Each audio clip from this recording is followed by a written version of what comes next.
So my hobbies, what I enjoyed in life, could I make a livelihood out of this? Hello, investor. This show today is talking about the flexibility and the options that you have when you're choosing a passive income lifestyle and how different that looks for every person. The guest is Dan Kryzanowski, and he is a full-time capital raiser for BV Capital out of Texas. It's an opportunity for you to really look at Dan's progression from how he got started, that light bulb moment that made him realize I don't have to stay doing exactly what I'm doing and what everybody does. We have options. And for him, it happened at a wedding from another one of the wedding party who said something that really pivoted his life into a new direction.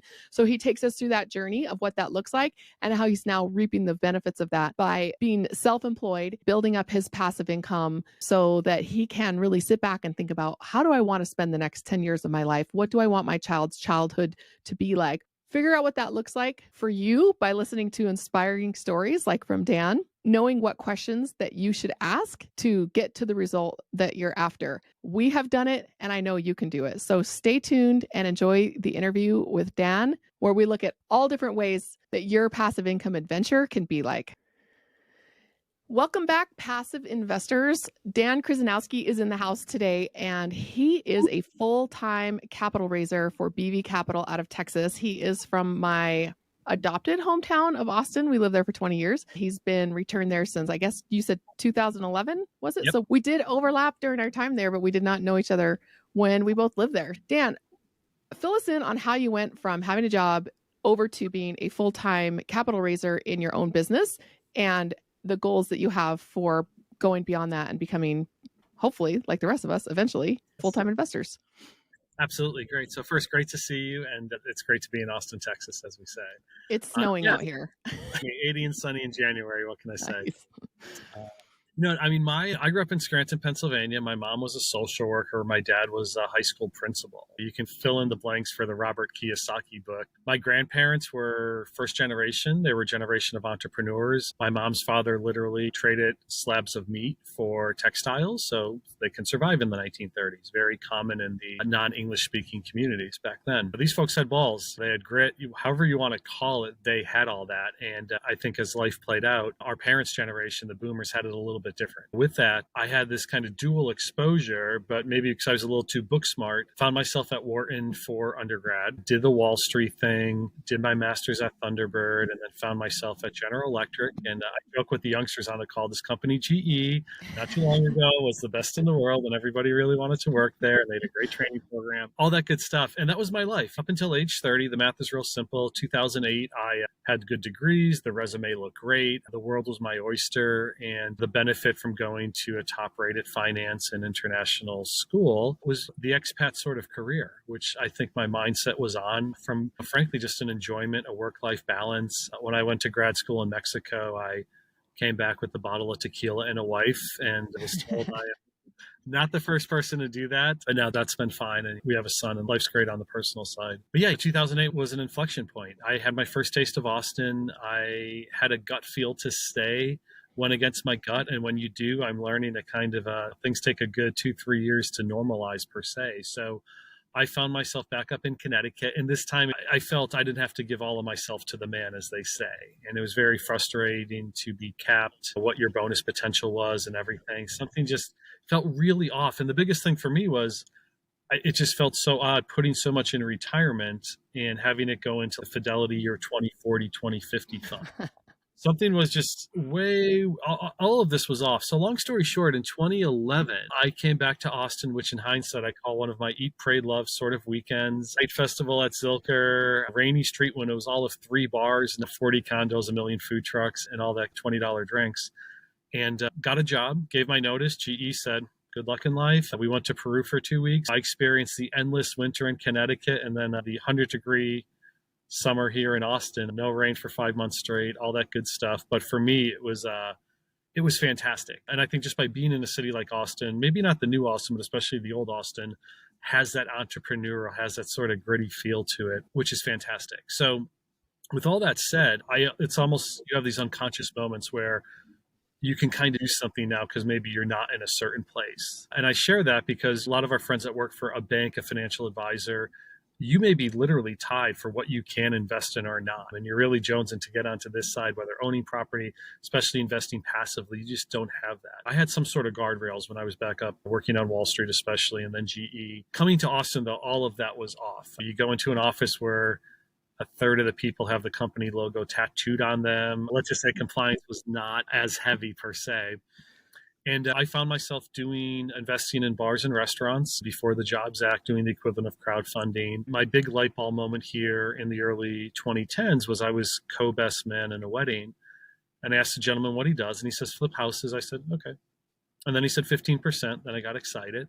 And then he said, did you know you can use your retirement dollars? And for me, this was, wow, this is great. I won't knock any of the legacy custodians here. But once again, for the opportunity of what you can do, although in hindsight, you question the service and the pricing models and such, this was just an immaculate moment for me that I can take back a very healthy sum of money and start investing in my different communities, real estate, of course, female entrepreneurs, private loans. This was a great eye-opening experience. For the 2010s, I basically had a job, although I became more entrepreneurial, had longer times in between these particular jobs, but a majority were in fintech, prop tech, aka real estate tech, something else on the SaaS and the learning side within the food industry, which is a very unique dynamic.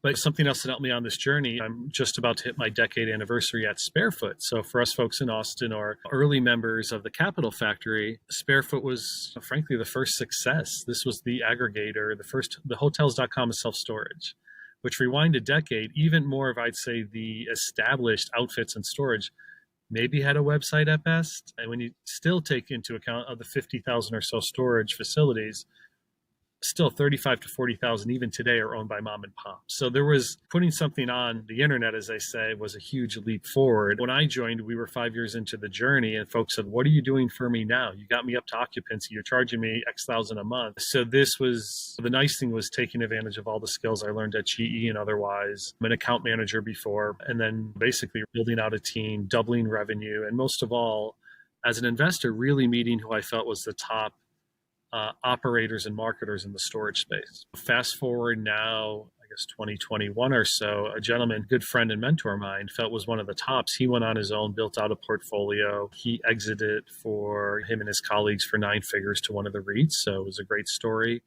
In the spirit of, I just think, education, mentorship, he still kept his management company. So anybody that is aspiring into storage, first of all, I'd say don't manage alone. Yeah. It's about a 6% fee no matter who you go with. If you go with one of the REITs, like a CubeSmart or like a Pinnacle Storage Properties, who I was referencing before, especially if it's your first time, even if you've been in multifamily forever. Storage, not complicated, but you kind of want to be around the sun about 18 months till you get a feel of it. Just a little side note there for folks that are looking to get into storage, particularly Texas or secondary, tertiary markets. I just have a sixth sense and I could hopefully provide some guidance. I bring up this though, because this, as my son was being born, literally, my son's a St. Patrick's Day baby. So for me, as a kid from Scranton, PA, we joke it's our national holiday there. This was the due date, willed it to happen. Eternally grateful for that. But I remember being on calls and probably raising my first X 100,000 or so. We all start somewhere, but not purposely per se. It's just, hey, I invested with this guy. John seems good, and I think the steel is going to have a lot of meat. It's since sold for, I think, in the 30s or 40s on the IRR side, but this was just a start. So like anything, your hobby, and I was with a PE-backed company at the time, a bit of volatility. 2017 was one of my adult years that we all have where a parent gets passes, a beautiful property you're about to move into, you just can't for one reason or another at the time. A whole bunch of that, let's say. So when I write my book, I'll have to save a few things for it, but that was the gut punch and a half per se. But like anything, the journey of all things had me on a plane going to Las Vegas, which could be a good thing, could be a bad thing. And I saw a gentleman who I knew from Austin and said, hey, Henry, you should look at the storage deal. And did you know you can use your retirement dollars? And in his mind, he was, I think, a few steps ahead of me to said, you know what? Yes, I know. But more so, I know about all the friction and how we can eliminate it. Within a moment, I was an advisor and investor, came on as a consultant. This is 2018. Probably company Rocket Dollar came out of the womb a little bit early, but we had a very, I don't want to say different product, but different product for the market, the solo 401k, which however you look at it, my opinion is the better of the two products versus self-directed IRA. And what we did and how we did it was validated. We went out to Money 2020, of 10,000 early stage fintech companies, we were voted number 2, actually number 1. And then we had a pitch to Shaquille O'Neal. And I guess Shaq doesn't need a self-directed IRA per se, Five Guys burgers. But anyway, it was fun to hang out in the green room with Shaq. But for me, part of this journey was a very conscious, hit it hard 18 months. Our little guy was 2. So it's that age where you're around, but there's different stages, of course. Anything you want to be acquired, you want to have that great story early. It didn't happen. And then minus the COVID crystal ball, I said, on a personal note, these 18-hour days, which I thoroughly enjoyed. So I'm talking to individuals such as yourself. I'm talking to people raising money. I'm talking to hybrids. I'm wowing my ex-Wharton friends where, as they say, more money than God, but they don't know that, hey, this IRA world exists. And I'm most proud of, as I said, the entrepreneurs, female entrepreneurs, folks on the other side of the tracks. By making them aware of this IRA world, they can raise more money faster. And there's been a lot of true win-win scenarios from that. So almost like a passion play. At the same time, you don't take a salary. It's a great year for a Roth conversion. So I've had many a Roth conversion, knock on wood. So as long as we don't lose the principal, life will be pretty good when I hit 59 and a half, 60.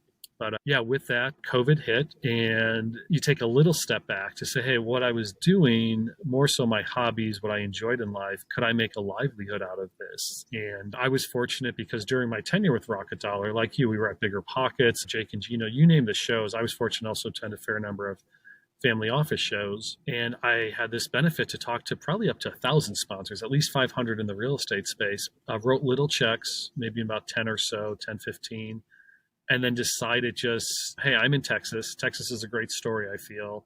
And I like the way that I'm wired, that it's multi-strategy. It's not just a single asset class. And it's basically everything else but storage. So I became aligned with BV Capital Bridgeview Real Estate out of Dallas, and have since spent a fair amount of my time raising capital for their deals. So it's been since then a wonderful hybrid journey. And we've had another adult year or 2 in between. I'm literally back on my feet again after a not so fun surgery. So feeling finally out of the woods here. Yeah, it's just great 2023 to be here with you one-on-one, to be on stage back at meetups. I find greatly gratifying these kind of 20 to 50 person where it's a focused audience. It's folks that make decisions and do stuff.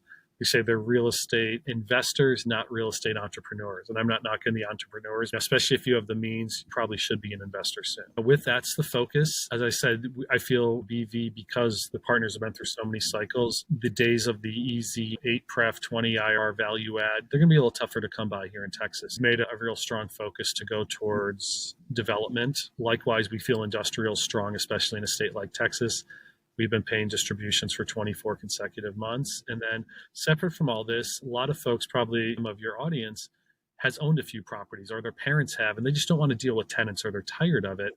So you're in this unique situation where you're not going to 1031, but you don't want to pay taxes. And in the middle, it's the beautiful world of the DST, the Delaware Statutory Trust. A lot of DSTs, no surprise, Wall Street got in there. They bought a bunch, that cash flow is 6%. They pay Joe Jane America only 4%, get this huge 2%. As an investor, as an individual, that kind of sucks, 4%. That's not great. So anything we bring to market, it's not just to push product. Our current DST is probably in the 12 to 15 range.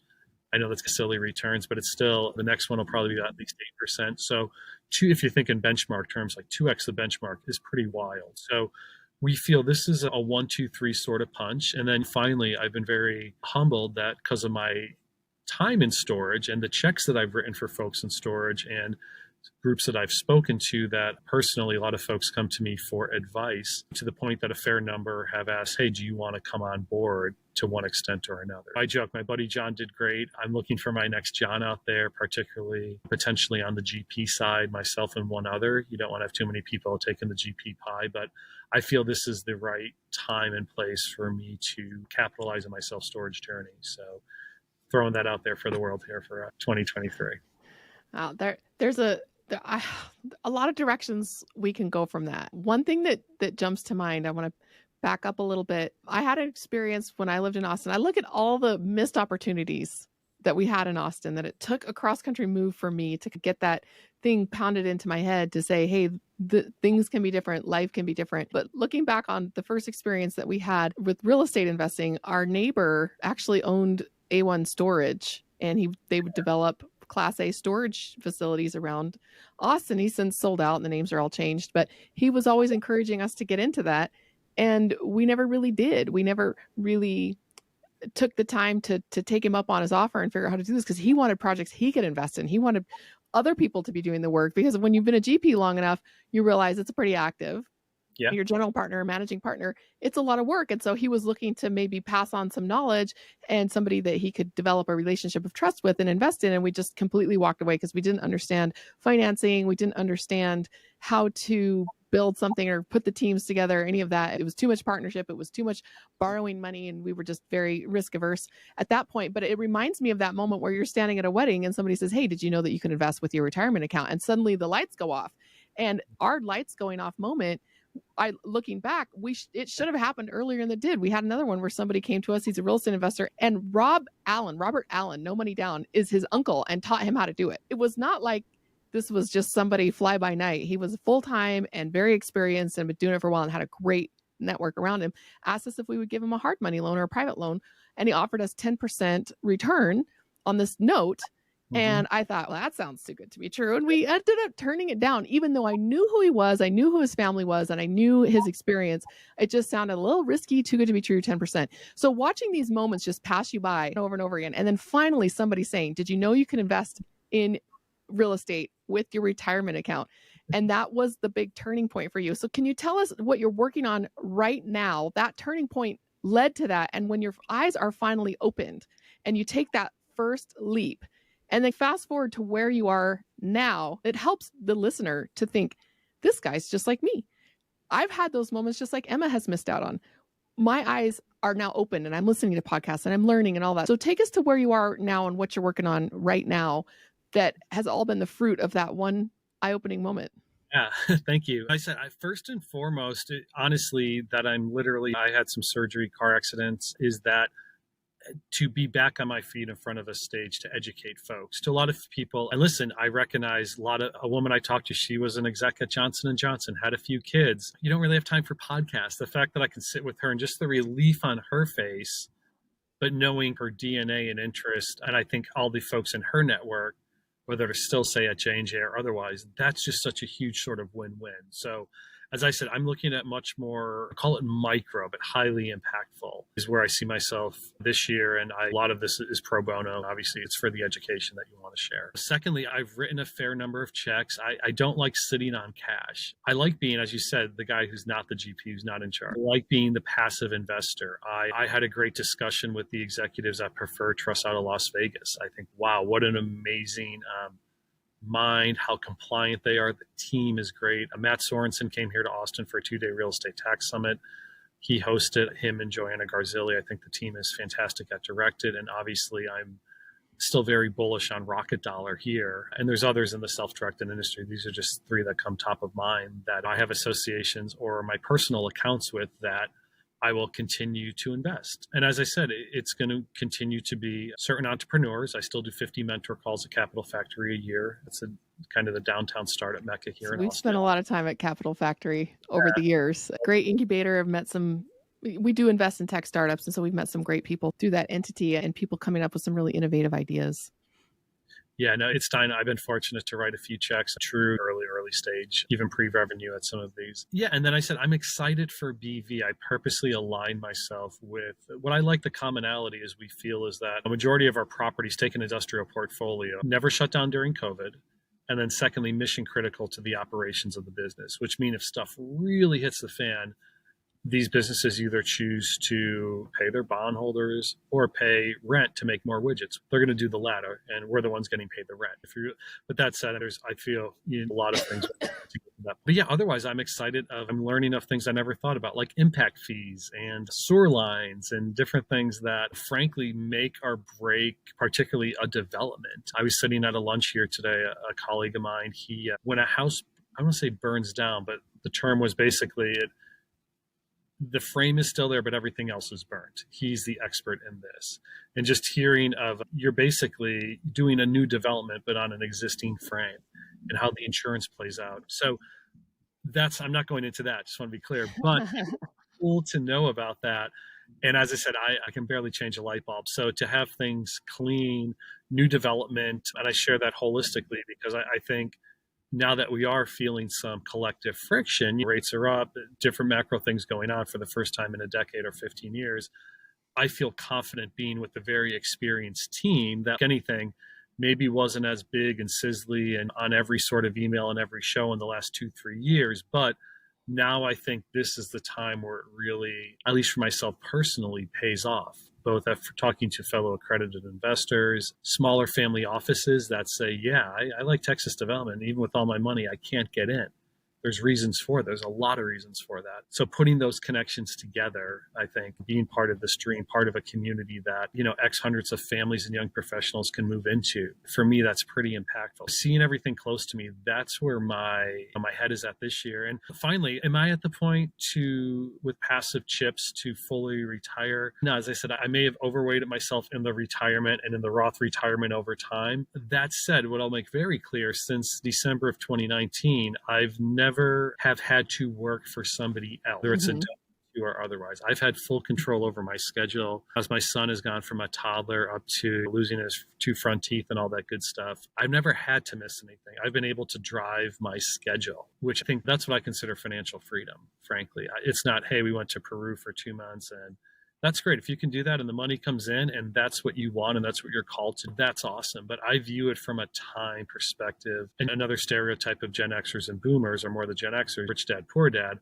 I think having children or hardly having a child or doing it much later in life is the norm. You just weigh that out and say, wow, this 20-year time is going quickly. My dad passed when his grandson was 1. You just got to be realistic about the numbers sometimes. Ultimately, that's my main thing, that I have time, and I'm still a tech guy at heart. I'm thinking agile. My calendar has 2-hour blocks. This isn't whiskey. It's Barrett's Coffee down the street in Austin. Maybe it's whiskey. You don't know. I think I'm smiling more here. But yeah, there's nights where if I enjoy what I'm doing, I'll sleep 2 hours, 4 hours because I'm just so excited about it. Yeah, I feel like anything. We have talents, we have experience. I think now's the time to share and collaborate, but also a full circle on our conversation, make sure that you are compensated. And for me, the more that comes passive, the more that a K1 shows up randomly at the end of the year because of something I did or a wise investment and they spun off, that's great. So I want that to continue to happen. I do use that terminology a lot when people ask about where I'm going and what we're building. I say I'm building a K1 business, meaning that my income comes in the form of basically shareholder returns. So whether it's a dividend stock, we're 80% in real estate with a little bit scattered around other places for some diversity, because real estate's what I understand, it's what I love and what I want to spend the most time doing. And you hit on the beauty of this journey. It looks different for everybody because you get to decide how you want to spend your time.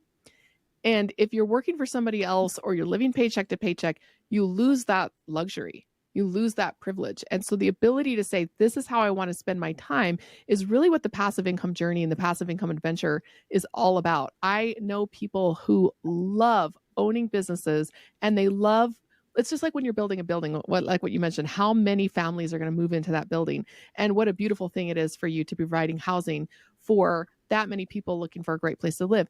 Imagine the business owner who loves providing for families and giving paychecks out to their families and knowing that they can have Christmas and pay their mortgage because of the business that they're running. That is a passion project, and everybody gets to have a different one. Building a building, having a business.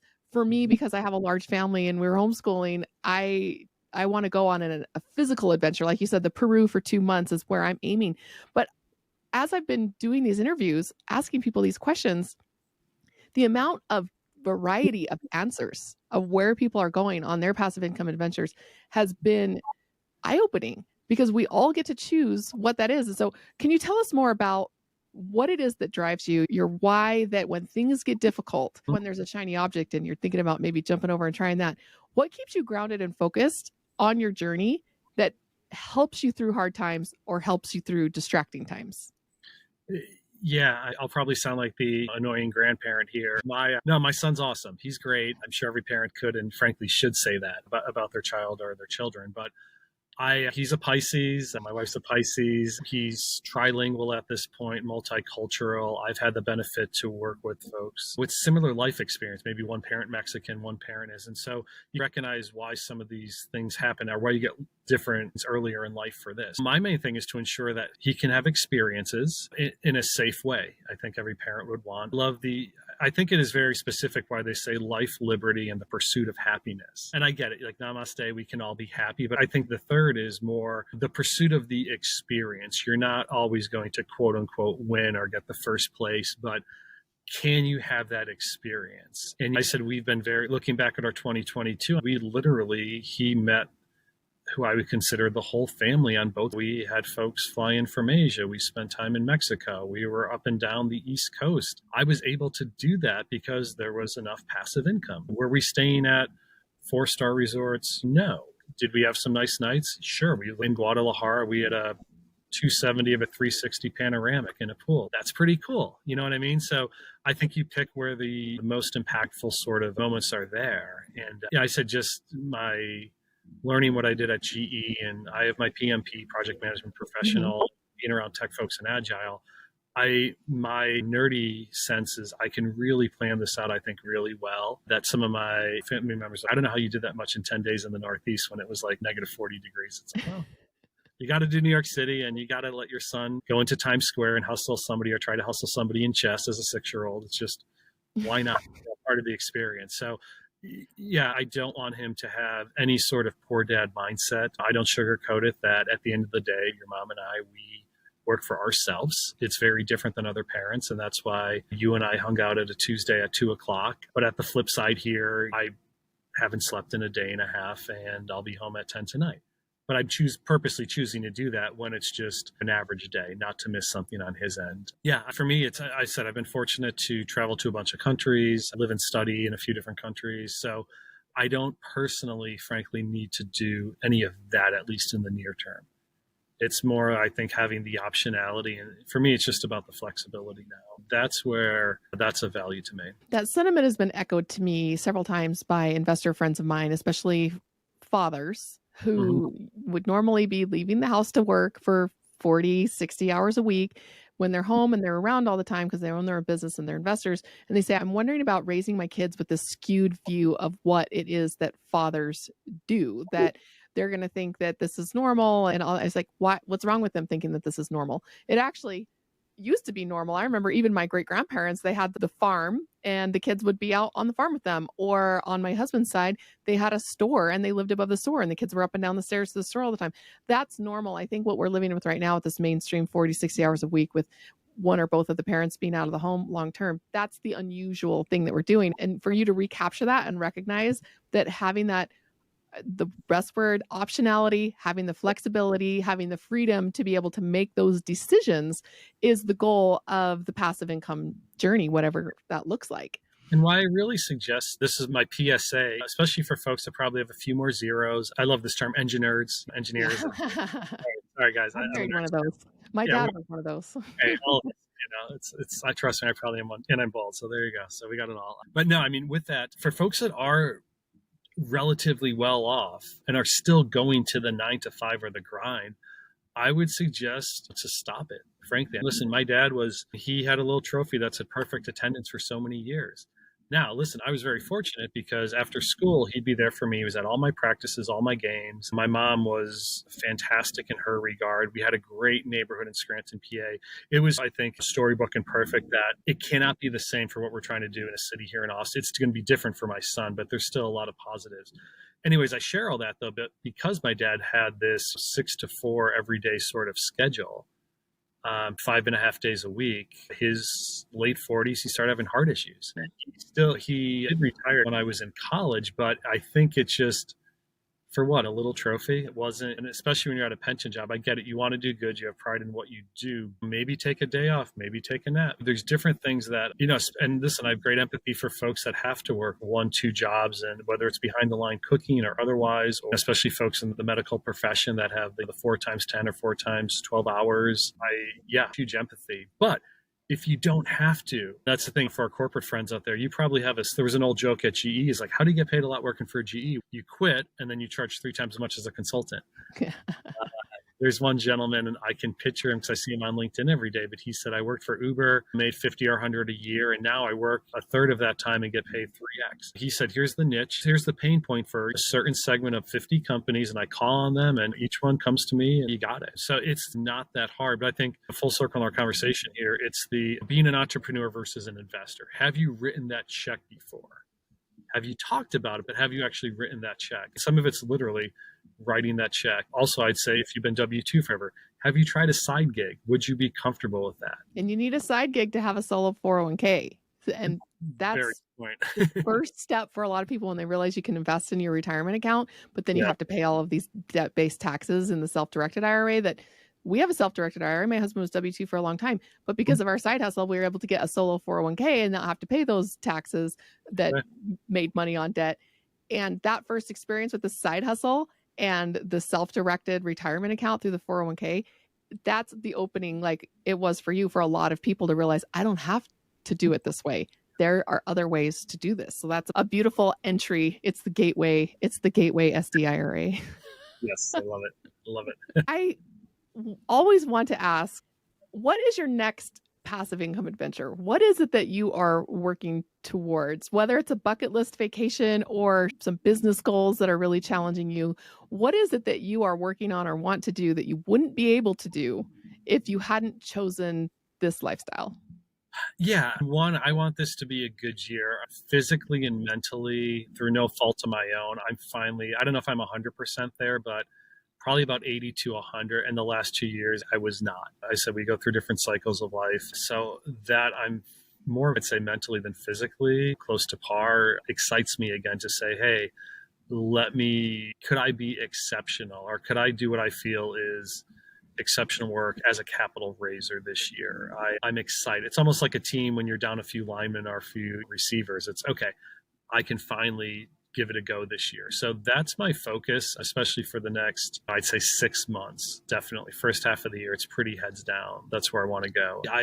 For a long term, and I love what you share with homeschooling, to go somewhere, that's something that, especially with a one-child household, makes it a bit easier to pick up and go. At what age is it most impactful? I think any age it's beneficial. I said, fortunately, we have great public schools in Austin. Spanish and Chinese, Mandarin, in addition to English, of course. So, maybe a middle school sort of thing, I think. Is high school going to look at how it was in the 80s? You're cool, you're a nerd, there's this, there's that. Or is it like, yeah, I'm a sophomore and I don't really care about driving, but cool to live in Hong Kong for a year. I think something towards that. So I still think we have a few more years to figure out if that's the journey that we would want to go on. But like anything, it comes back to optionality. Is that something that we would want to do, and at what sort of? Short answer is, yeah, that's something that I'm strongly considering. It's nice to have the option on the table rather than to just dream about it for years and never do it. And my husband, I think he had a coworker who called me and she said, do you know that your husband would do anything for you? And I said, yes, I know that. I feel that. And she said, he knows that you want to live abroad and you want to take your kids on those experiences, and he will do whatever it takes to make that happen. And I thought he wasn't. I thought that he was putting the W-2 and being settled into the house and having all these neighbors for 30 years, that he was prioritizing that, but he was working as hard as he could that we could have that option eventually. And it was a great wake up moment for me to say, hey, we're partners in this and he wants to do this because that's what I want to do. Is it what he wants to do? Not necessarily. But now that we have the option to do it, he was able to say, we've been doing it my way for 20 plus years. And now it's time to do it your way, because we jointly worked on a solution to get to where we wanted to go and opened up our layers of options and our freedom, because what everybody wants is different. But if you want it, it helps to figure out a way to go make it happen. And even though it's been a slow process for all of us, this isn't a get rich quick overnight type of business, type of investing. And nobody has ever asserted that's the way that it is. But if you keep the course, you'll find that your options little by little open up more and more. And now the fact that you could do that, if that's what you want to do, you just have to decide if you want it. If you do, go off and do it. And if you don't, then you'll find something else. It's that freedom and that flexibility that gives me so much security that we can design our lifestyle the way that we want it. It's incredibly privileged, and it's amazing to have this power in our hands. But at the same time, if it's something that you want, to have the ability to go after it is certainly freeing and just builds a great sense of accomplishment and that drive that people are looking for in that pursuit of happiness. So even it doesn't matter what you end up doing. It matters that you can do what you want. And nobody's talking about private jets here. We're just talking about having the freedom of time to go and do what we need to do. And if I need a private jet to save me some time when my time becomes that valuable, yes, ma'am. Little different conversation, but just the lifestyle design at this point, incredibly freeing. So, and how do people get in touch with you? And more importantly, why should they get in touch with you? Yes. So we'll take the easy question first, the how. Dan Kryzanowski, not too many of us on LinkedIn. That's probably best. Please reference, that you heard it, Emma and me first. Yeah, I'll put my email in the show notes. It's no surprise, pretty long, but we'll hold off on that. I think the why is, as I said, we have different journeys, which you gain niche education. Mine, just out of very dumb luck, isn't very relevant to our investing and our capital raising. We're not Wall Street. We're collectively a mom and pop community here of investors and sponsors together. A huge bucket of money, literally 10 trillion with a T, sits on the sidelines in these self-directed accounts. And the big thing is just learning the headline. But I think some folks have been down many steps or about to pull the trigger, etc. I feel I can share with that. Secondly, some folks on the investment side maybe want to go all in with one sponsor or a certain startup or a single property. There's different reasons why you would not, but then is what would you do? And I'm extremely transparent to share my comically long Excel sheet of what I've invested in and even share the backstory of why or how I increase tranches over time. There's a bunch in the weeds that I just feel, as I said, I've had the benefit now for over a decade to be a passive investor and be on the forefront of things like crowdfunding, self-storage, Texas in a way, just to be here. I don't know. I think right place, right time, a 15-minute call, like Geico, I'll save you 15% on something. Reach out. And that is really the beautiful way about it. No matter if you want to be active and go off and start your own investing or real estate or type of business, all the way down from being a limited partner and investing money in trusted operators, businesses, having the options of how to invest your money can be greatly expanded by learning about self-directed IRAs, self-directed 401ks, and being able to choose where you put your money so that you can get the best return possible. This type of stuff is life-changing. I cannot emphasize that enough. We have gone in 4 years' time from a stay-at-home homeschool momtographer, if you will, to retiring my husband. Are we on a private jet in 5 years? No. Do we have to keep working the 9 to 5? No. It can be fast if you hook up with the right people like Dan to be able to help you to figure out how to access more capital to be able to invest, great projects to put it in. There are a lot of us out there who are so excited about what we've discovered that we are just bubbling to share with others who really want to dive in and take this path less traveled. I have never regretted it from the minute I started and plan to keep doing it basically for the rest of my life, even after we have passive income, to continue to share the knowledge and the techniques that need to happen for people to just have more control and freedom in their own pursuit of happiness. So thank you, Dan, for visiting with us, telling us about your story and basically and helping to inspire people for taking some of those leaps in life. If you don't like what you're doing, find a new way to do it. Figure out what it takes, figure out how to get there, and go make it happen. It's not overnight, but it can happen. So thank you, Dan. That one gave me a lot to think about. That process of decision-making, looking at what you need to do in order to be able to afford the lifestyle that you want and being able to take action on that, opening you up to possibilities, not just as dreams, but as real things that you can actually affect in your own life. So thank you for joining in with us today. Be sure to check out our website at www.highrise.group. If you'd like to schedule some one-on-one time with me to set some goals and think about what you want your life to look like and how you're going to get the income to support that, go to highrise.group/accountability and sign up for a couple of one-on-one sessions. We're also going to be launching our fund soon where we can help you figure out the best places to put your capital to build your passive income adventure. So watch out for that by signing up for our email newsletter. on our website, and we will notify you as soon as our first investment in that fund is ready to offer. Appreciate you spending your time with me today and thinking about your next passive income adventure.